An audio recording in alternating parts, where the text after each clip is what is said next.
चलिए आज मुगल मराठा संघर्ष पर एक नजर डालते हैं। तो सवाल यह है कि आखिर हुआ क्या था।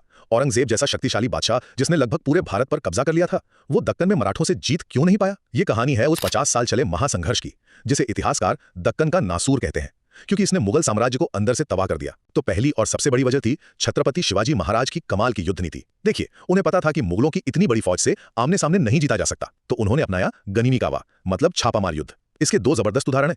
एक तो 1663 में पुणे के लाल महल में शाइस्ता खान पर किया गया हमला, जो आज की भाषा में कहें तो एक सर्जिकल स्ट्राइक थी, और दूसरा 1664 में सूरत बंदरगाह को लूटकर मुगलों की आर्थिक कमर ही तोड़ देना। अब दूसरा पॉइंट, औरंगजेब को लगा कि 1689 में संभाजी महाराज को मारकर यह लड़ाई खत्म हो जाएगी, पर यही उसकी सबसे बड़ी भूल थी। हुआ ठीक इसका उल्टा। संभाजी का बलिदान एक चिंगारी बन गया और यह लड़ाई एक जन आंदोलन में बदल गई। महारानी ताराबाई और संताजी धनाजी जैसे कमांडरों ने मुगल सेना में ऐसा खौफ पैदा किया कि कहते हैं मुगल घोड़े पानी में अपनी परछाई देखकर भी डर जाते थे। और आखिर में इस जंग ने मुगल साम्राज्य की नींव हिला दी। सोचिए जरा, औरंगजेब 27 साल तक अपनी पूरी ताकत के साथ दक्कन में फंसा रहा। इस कभी न खत्म होने वाली लड़ाई ने शाही खजाना खाली कर दिया, जिससे जागीरदारी संकट पैदा हो गया। हालत इतनी खराब थी कि सैनिकों को तनख्वाह देने के लिए औरंगजेब को अपने निजी चांदी के बर्तन तक पिघलाने पड़े। तो कुल मिलाकर यह कहानी है एक विशाल साम्राज्य के अहंकार और एक क्षेत्रीय शक्ति के असाधारण जज्बे की, जिसने भारत का नक्शा हमेशा के लिए बदल दिया।